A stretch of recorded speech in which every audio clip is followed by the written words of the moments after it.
interrupt our program to bring you this important message. This is not a drill. This is an emergency. We knew the world would not be the same. Few people laughed. Few people cried. Most people were silent. I'm Tommy Salmons. This is Year Zero. Now I am become death, the destroyer of worlds.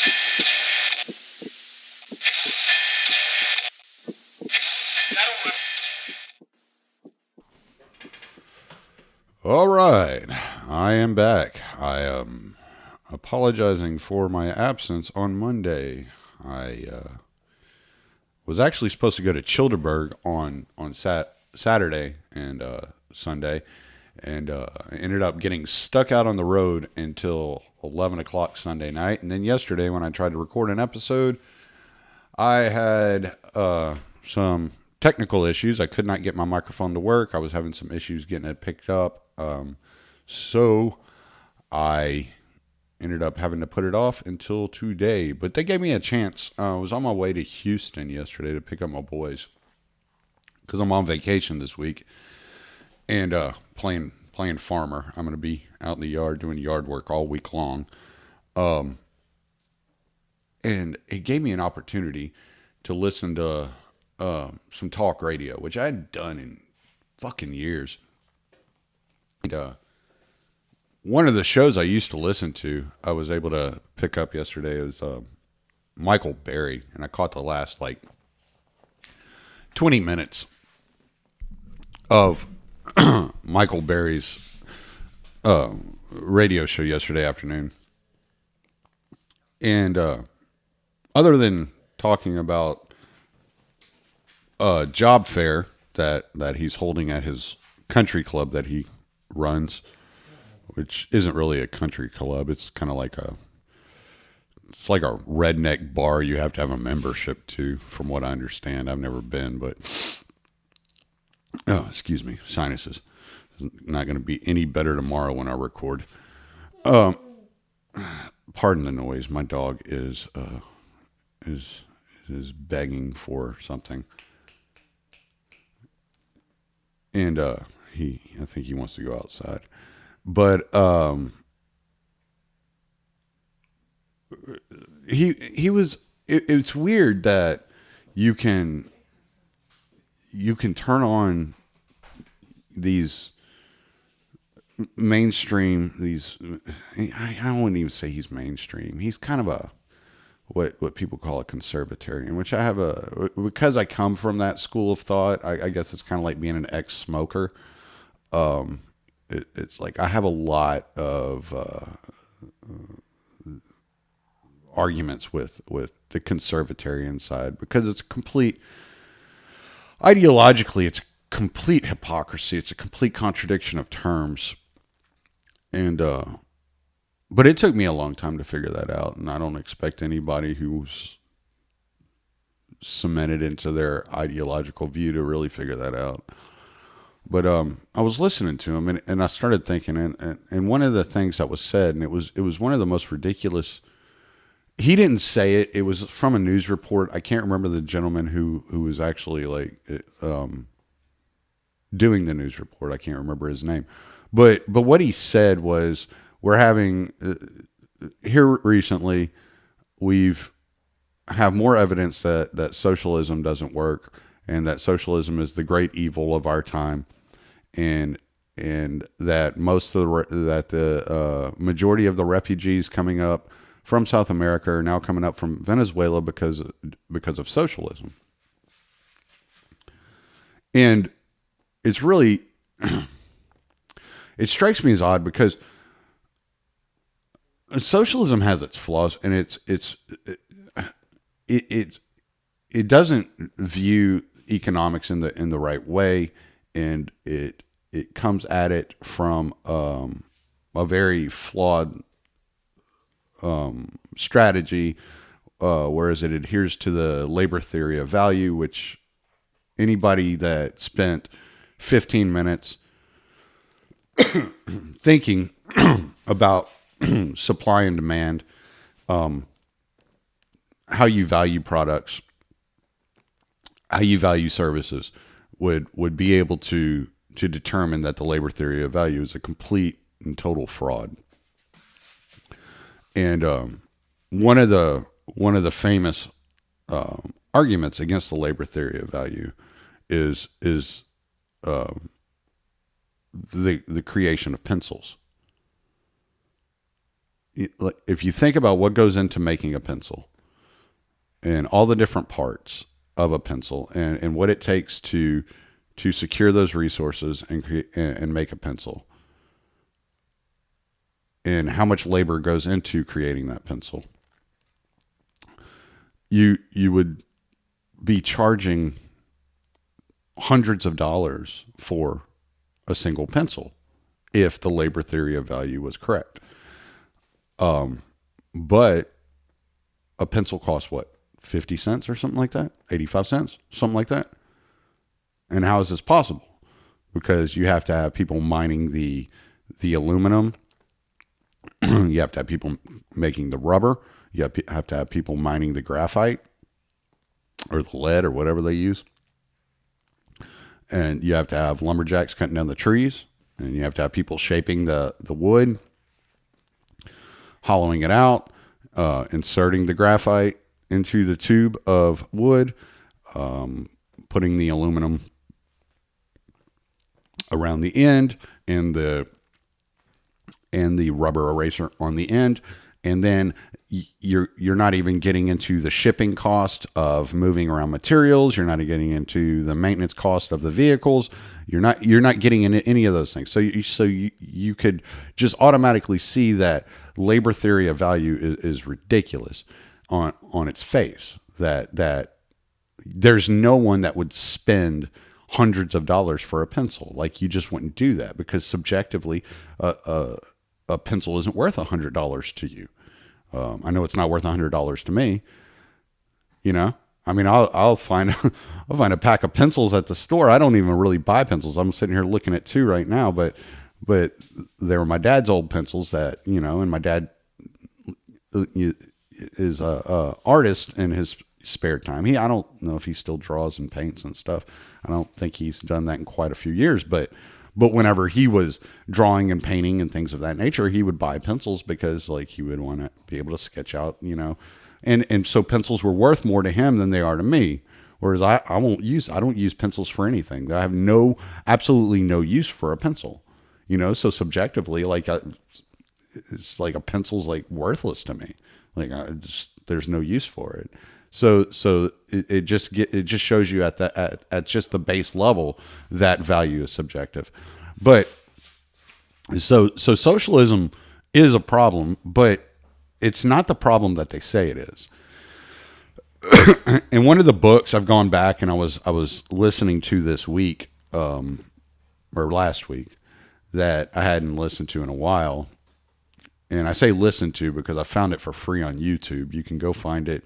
It's Confessions of an Economic Hitman by John Perkins. And he describes just how the CIA recruits businessmen into their ranks to go over into foreign countries and basically strong arm these countries into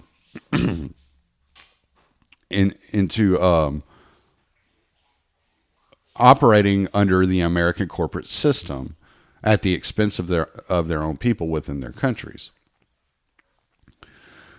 So he doesn't take into consideration, and John Perkins was he worked specifically in South America, and he talks a lot about South America. I would really suggest, if you haven't read the book or listened to the book, just go to YouTube, look up Confessions of an Economic Hitman audiobook. Like, it'll pop up. It's like 11 hours long, and you can listen to it for free and really hear John Perkins' story. But he talks about his specific role and what he did, and how what they would do is they would go in, and they would basically tell the leaders of these foreign nations that, hey, look, well, what you're going to do is you're going to hand over your resources to the United States and to the United States corporations. You're going to make a deal with the United States corporations to enrich the United States corporations.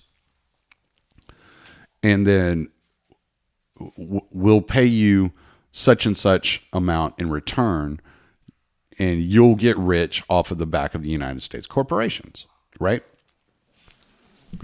Now, this goes back to one of the episodes that I had done a while back, where this is not like capitalism as far as like a libertarian is concerned. And this is why I talk about all the time. One of the things I want to talk about all the time is capitalism isn't our word. It's not our term. This is a term that was created as a pejorative years ago to describe this system that was funneling power to business owners via government.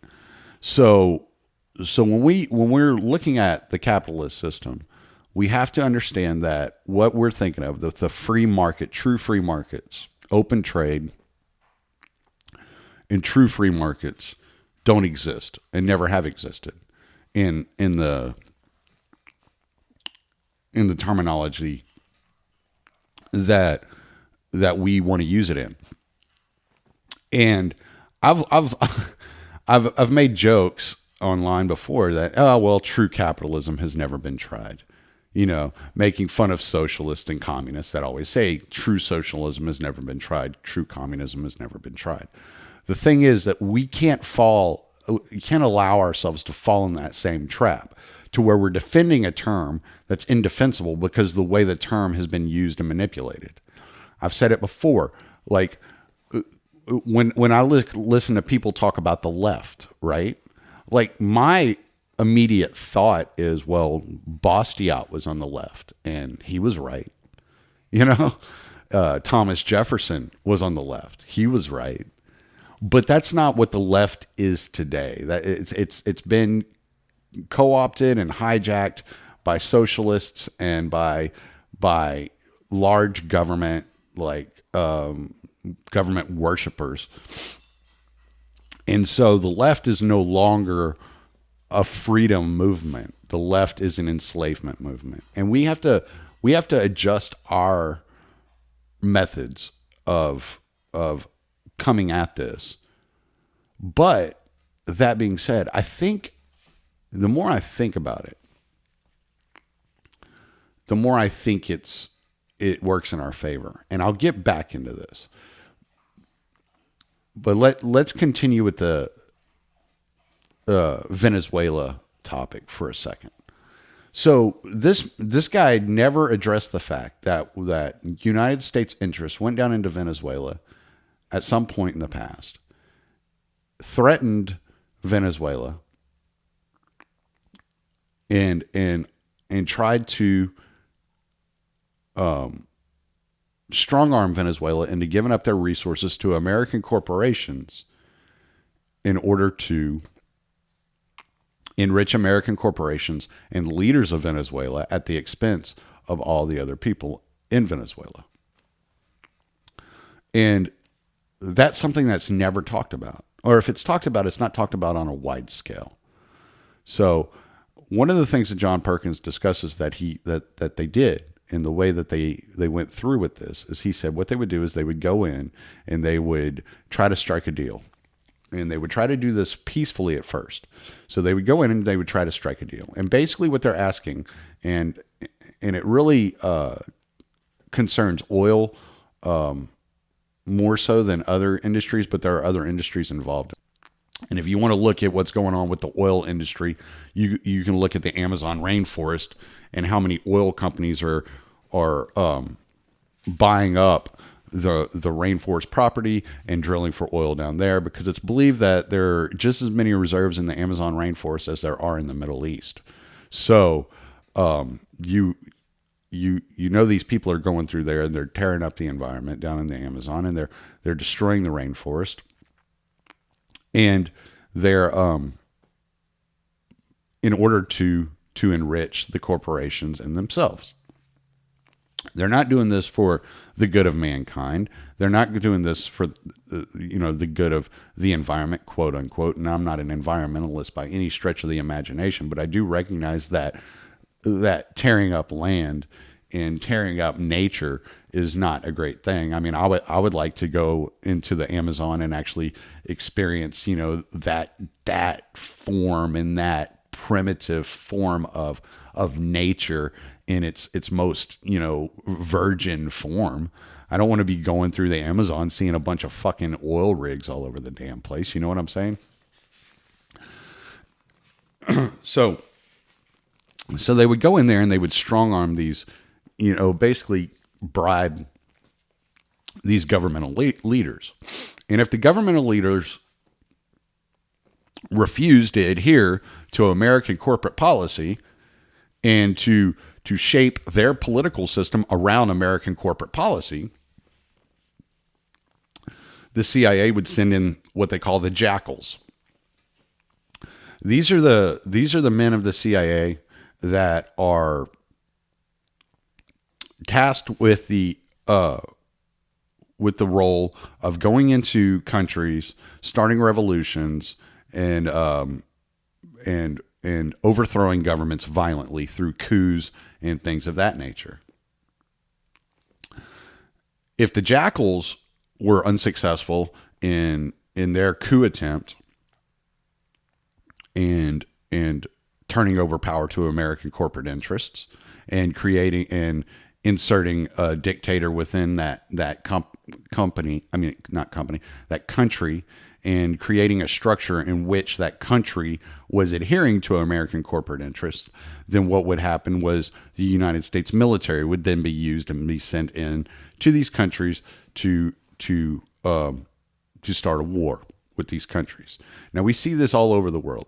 This is no secret that the United States military is used in foreign nations to enrich corporations and the powers that be. Okay, this is exactly what's going on in Syria. This is what happened in Libya. This is what they're trying to do in Iran. This is what they've done in Iraq. This is what they're trying to do in Yemen, Somalia. All these nations are being attacked, not because of some terrorist threat, but because they refuse to adhere to American corporate interests. Okay, so when people say globalism or a new world order, this is it. America is the center point of this globalist economy. All right, so the idea that by electing a president that is adhering to American corporate interests is somehow going against some globalist agenda is a complete falsity. And this is the real problem we have with the American political structure. Actually, I'd say all political structures. Politics by its very nature is reactionary. You're reacting to whatever you see as the issue of the day. You're not using the political structure to say, oh, you know what, this problem stems from years and years and a history of failed policies, and we need to go back and we need to completely uproot all these failed policies, get rid of all these failed policies in order to solve this problem. This is the main problem that there is in the political structure today. And this is why voting will never, ever fix the problems that you see around us today. This is why it feels so much different in 2019 than it did in 2005.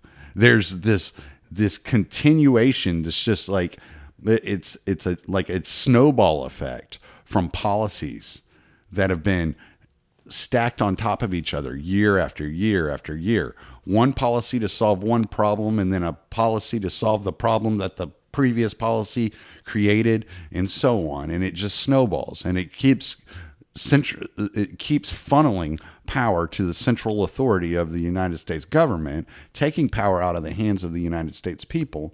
And then you have this situation into which the government is all powerful and the people have no say and no true power that they can express, except for by voting. And they're convinced that by voting that they are doing their part in flexing their muscles and in verbalizing their power. But what you're doing by voting is you're operating within a system that has already funneled all the power from the people to the politicians, and you're just giving the politicians the hat tip saying, I recognize that you are the central authority. You're the ultimate authority on this subject. And if you'd see a situation, like if you look at the 2016 election, it was something like 60% of the population didn't vote. Okay. Now take out like children out of that scenario and anybody under the age of 18. But you're still looking at a situation where what? It's probably like, I don't know, 40% of the population didn't vote. 40% of the voting age population didn't vote, something like that. 35%, something like that. I don't know, but if you can get that percentage up to the, like, let's say 60 or 70%, and those 60 or 70% of the people that refuse to vote also refuse to obey, like, these arbitrary laws that are passed by the United States government, these victimless crimes. They refuse to obey speed limits. Let's say they refuse to obey drug laws. If they see a cop arresting somebody that's not being violent, they freaking they come together and they take the cop into custody. Things of that nature. You start these citizens arrest on police officers for assaulting a nonviolent offender. How about things like that? Because that's how you take the power away from the central government. It is kind of revolutionary in a way, and I think that all podcasters in some way, shape, or form are revolutionaries.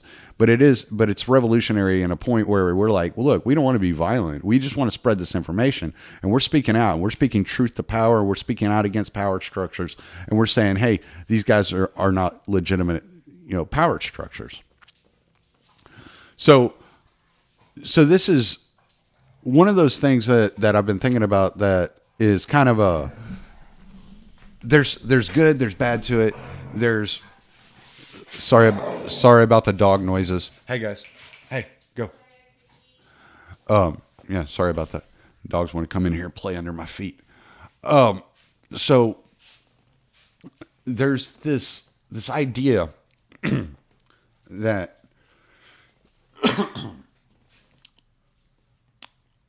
that I've been working on, that I've been mulling around in my head. And maybe one of you listening can message me. You can email me, TommySalmons@gmail.com. You can find me on Twitter, or you can find me on Facebook. But or at the Libertarian Institute. I've been posting my podcasts up at the libertarianinstitute.org. Scott Horton's been nice enough to work with me and allow me to use his platform. And I've been in discussions with him about starting a new project. That's just going to be, it's just a time thing. And you'll probably be seeing some of this stuff pop up within the next year. But it's ultimately, it's a time situation whenever it comes to these things. Anyway, back to the subject at hand. So one of the things I've been mulling over is the amount of people that are not regularly listening to political podcasts, keeping up with politics, or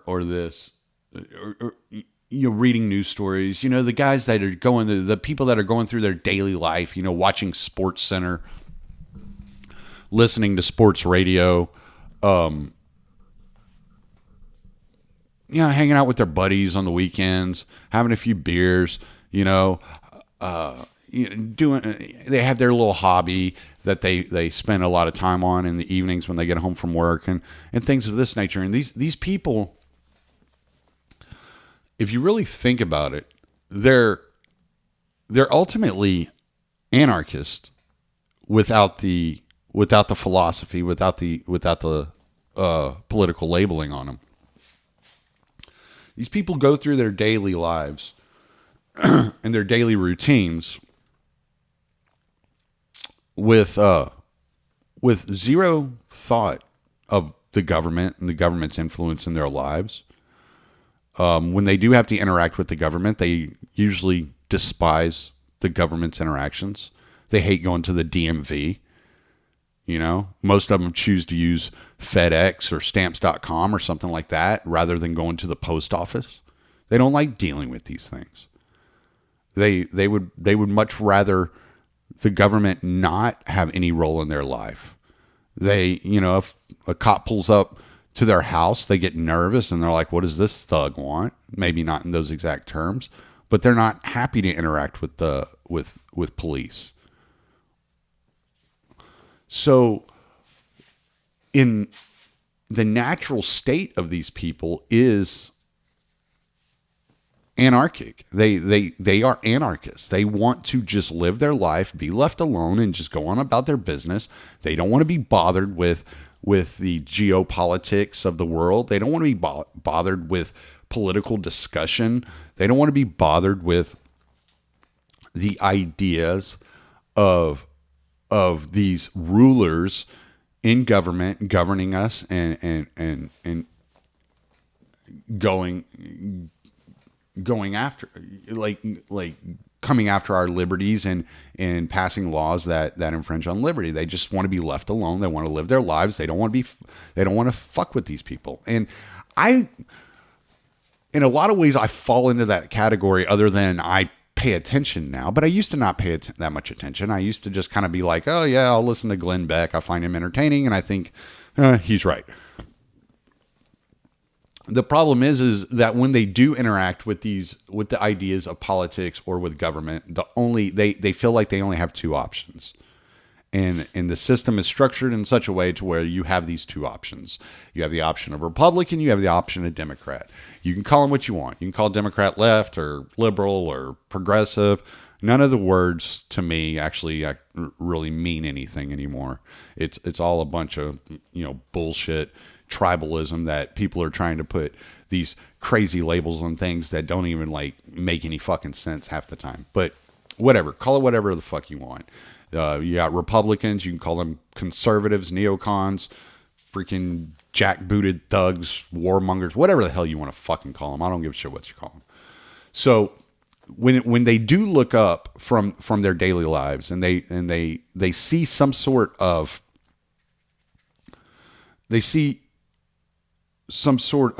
government policy that's affecting them in a negative way, what they'll do is they'll look up and they'll see these two different forms of people that are involved in the political conversation, these main forms and these widely accepted, labels that are out there. And so they look up from their day and they see, okay, I can be a Democrat and I can be a Republican. That's all I can be. There's no other choices. That's what I got. I got Democrat, I got Republican. Which one is speaking in favor of the legislation or against the legislation that has affected me to the point in which I am willing to engage in this most destructive behavior and the shit I really don't want to be fucking dealing with. And so when they look up, they find, okay, the Republicans are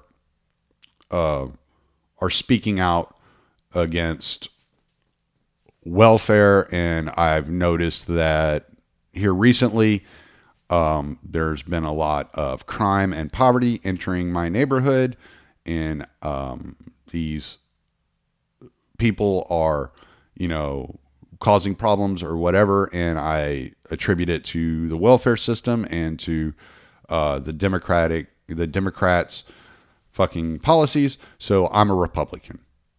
And now anything the Republicans say or do is directly involved with me. Anything what they're speaking out against this policy that is directly impacting my life. And so therefore anything they say or do is going to be positive for my life. And I think it's very easy to fall into this category. So what I think we need,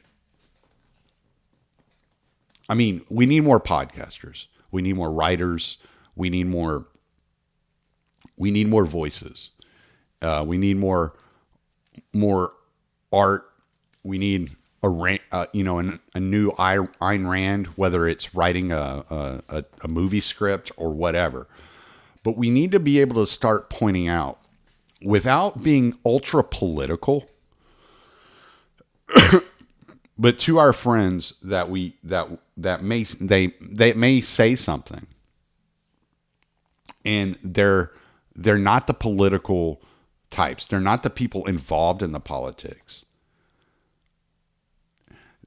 Find a strategic way to point out, hey, look, you're a fucking anarchist, dude. This is awesome because, yada, yada, yada, yada. And this is a problem. And this affects all of us. Oh, yeah. Yeah, the Republicans have said that they're against this and blah, blah, blah. And I think maybe I'm leaning in that direction. Yeah, but therefore this, and this has this negative impact. And this could negatively impact us. And we need to catch these people before they begin to adhere to these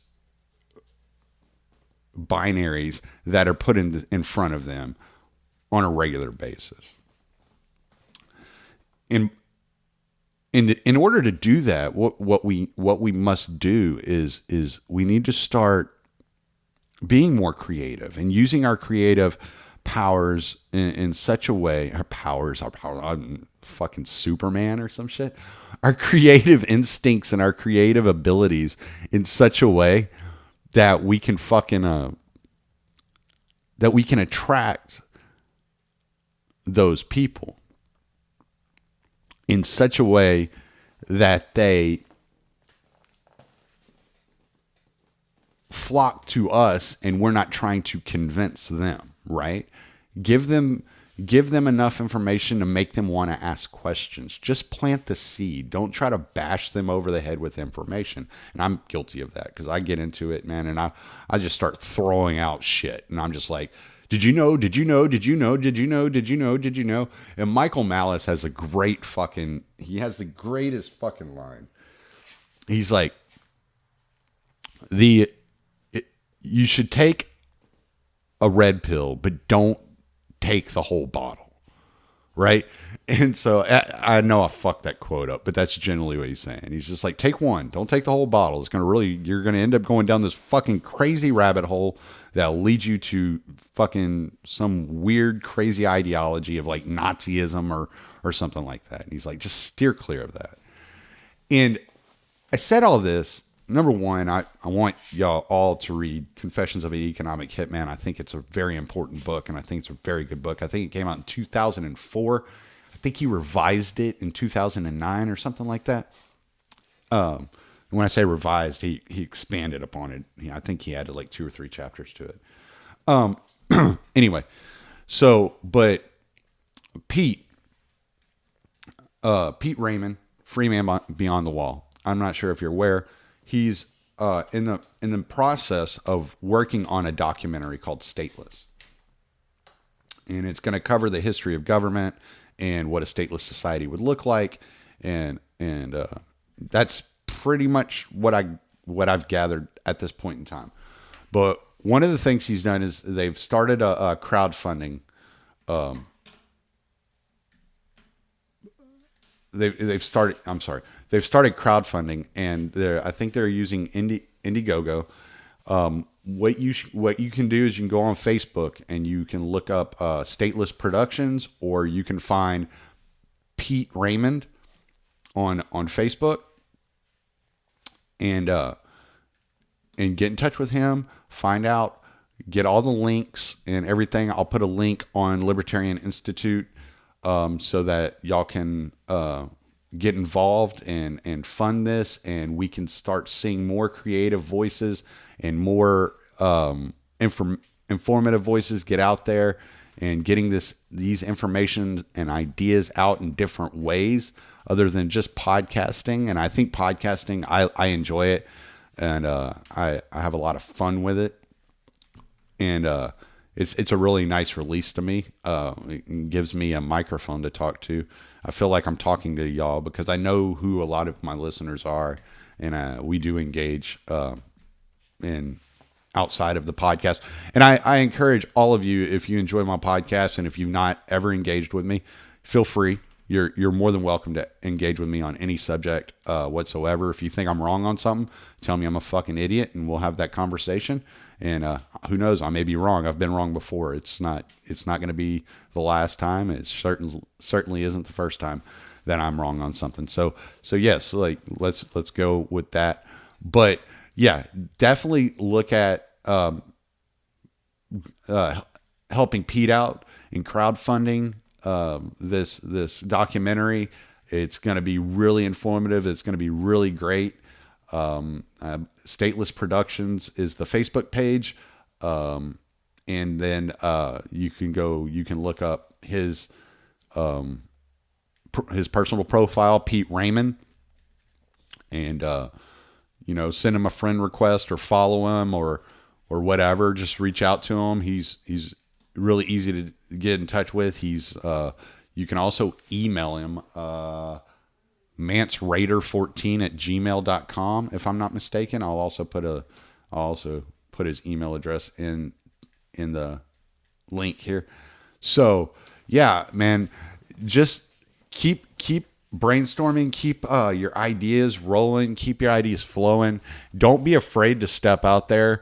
I know when I was one of the things I ran into, and one of the things I was thinking of, I heard Jen the Libertarian talking about this on Lions of Liberty. I actually talked to Scott Horton about this at one time, but it's like this imposter syndrome. Like I'm not the guy for this. I don't have the all the curriculum and all the licenses and all the just everything I need to be a legitimate voice, for liberty and this, that, and the other. And Scott Horton's like, man, you need to shut up with that shit, dude. More than 90% of the talking heads on television. You just need to stop telling yourself that. You're more than ready. You're out there, and you're a great voice for liberty. You bring a new perspective, and you're creative, and so you just need to stop with that. And I really appreciate Scott for that encouragement. I appreciate Pete for all of his encouragement. My mom, my wife, and everybody out there that I engage with, people that have been guests on my show previously that will probably be guests again. I'm looking at you, Jason Corbel. I'm going to get you back on here. We're going to talk more Constitution at some point in time, especially when it comes to intelligence and the I can't think of the name of the act now, the National Security Act of 1947. But I wanted to get some word out about Pete's project. I wanted to kind of tie it up into this whole idea that these people are flawed in the way that they're looking at this, and they're not giving out all the information, and they're saying that Venezuela's main problem is socialism, when if you know anything about economics and you understand anything about American foreign policy, you're like, no, man, that's not the only fucking issue here. Putting sanctions on a country and not allowing them to trade and not allowing them to accept medicines and external aid. That's not fucking socialism's problem. That's a serious fucking humanitarian issue, and the United States is coordinating that issue. But yeah, don't be afraid to get your voice out. Start your podcast, start writing. Get in touch with me. I can get you in touch with Scott Horton if you want to submit some stuff to the Libertarian Institute. He's always looking for new writers, and just get out there, man, and understand that we are not the minority here. We're actually the majority. It's just people aren't philosophically in touch with all the ins and outs of the ideology, and they can't defend themselves against those outside attacks, and mainly because they're not interested and they don't care and they want to be left alone. And so if we see or hear somebody who's typically outside of the government the political conversation being told by a Republican or a Democrat that this is why the Republicans yada yada yada and you should come over on our side, or this is why the Democrats yada yada yada and you should be on our side, we can step in and we can say, yeah, well, the problem with your side is yada yada yada, and you can keep those facts and those truths in front of that person who's uninterested in dealing with the system, and you could tell that person, hey man, you've been doing the right thing. Just ignore these fucking people. You don't have to be involved in this shit. They're going to keep doing things that are going to negatively affect you, and you can't fucking do anything about it. You can't change it. But what you can do is you can live your life like they don't exist. And you can civilly disobey their fucking laws, and you can tell them all to go to fucking hell. So everybody out there that's starting podcasts, that's writing, that's doing everything, keep it up. If y'all need any advice, encouragement, any contacts, which I'm not well connected, but I can get you in touch with a couple of people. Hey, let me know, man. And keep an eye out for Stateless, the Stateless productions that Pete's working on. Get in there, fucking get your hands dirty, and let's get this information out there to more people. So that's all I got for you today. Late. You take on the intelligence community, they have 6 ways from Sunday of getting back at you. I was a CIA director. We lied, we cheated, we stole entire training courses. It reminds you of the glory of the American experiment. You take on the intelligence community, they have 6 ways from Sunday of getting back at you. I was a CIA director. We lied, we cheated, we stole entire training courses. It reminds you of the glory of the American experiment.